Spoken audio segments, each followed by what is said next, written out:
Terima kasih Anda masih bersama kami. Pemirsa, merayakan Hari Pangan Sedunia, Kabupaten Waikanan bersiap menjadi lumbung pangan melalui produksi padi dan ternak. Bupati Waikanan Raden Adipati Surya berharap adanya saluran irigasi dan kesiapan petani mampu mewujudkan sembada pangan. Hari Pangan Sedunia atau World Food Day diperingati setiap 16 Oktober.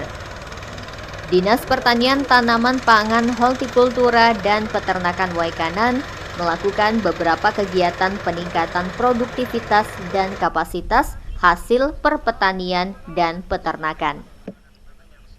Dalam peringatan Hari Pangan Sedunia, Kepala Dinas Pertanian Waikanan Maulana melakukan kegiatan virtual panen raya bersama Menteri Pertanian di persawahan Kampung Simpang Asam, Kecamatan Banjit. Maulana didampingi penyuluh pertanian lapangan Naryono, Edi Suherman, Imam Forandes Roza, Wiji Sriwasita, Eka Sofiana, UPT Pertanian Banjit, I Gede Winaja, petugas pengendali organisme pengganggu tumbuhan Misran Hadi Banjit, dan pengamat irigasi bangunan Rantau Temiang dan bangunan Neki. Hari ini adalah Hari Pangan Sedunia ke-41. Tentunya semua provinsi, semua kabupaten diharapkan ikut berkontribusi.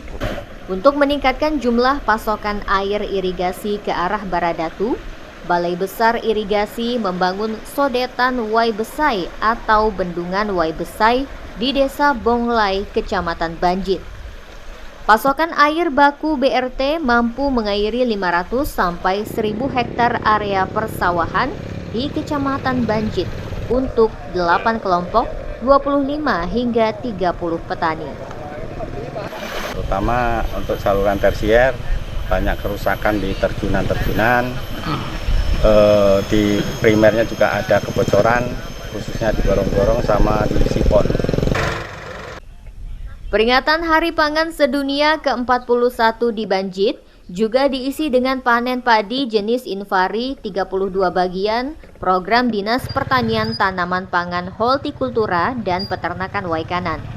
Keunggulan padi jenis Invari 32 antara lain umur genjah, masa panen singkat, tahan terhadap serangan hama, jumlah bulir buah lebih banyak, rasa beras pulen, profitas lebih tinggi, dan produktivitas 7 hingga 8 ton gabah kering panen.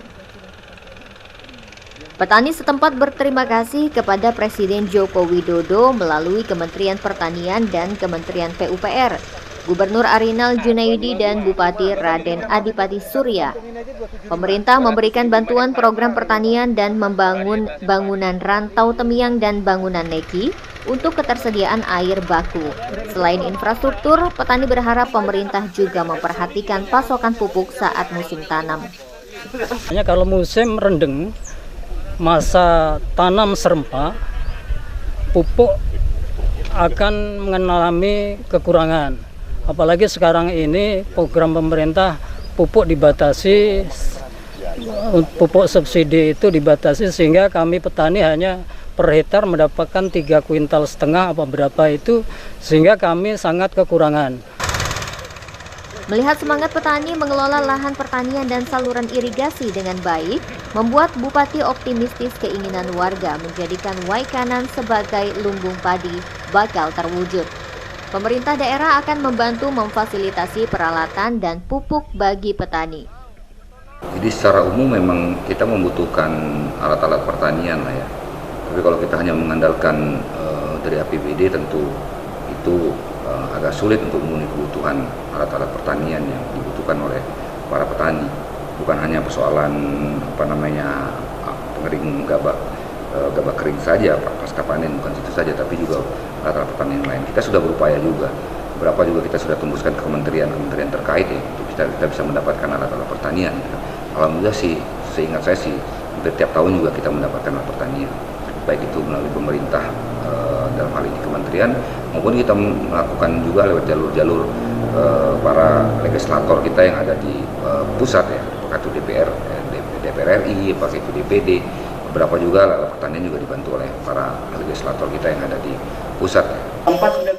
Kepala Dinas Pertanian, Tanaman Pangan, Hortikultura dan Peternakan Waikanan Maulana juga meninjau lokasi penggemukan sapi di Desa Setia Negara, Kecamatan Baradatu. Dari Waikanan, Haryadi Haka dan Demsi Presanov iNews melaporkan.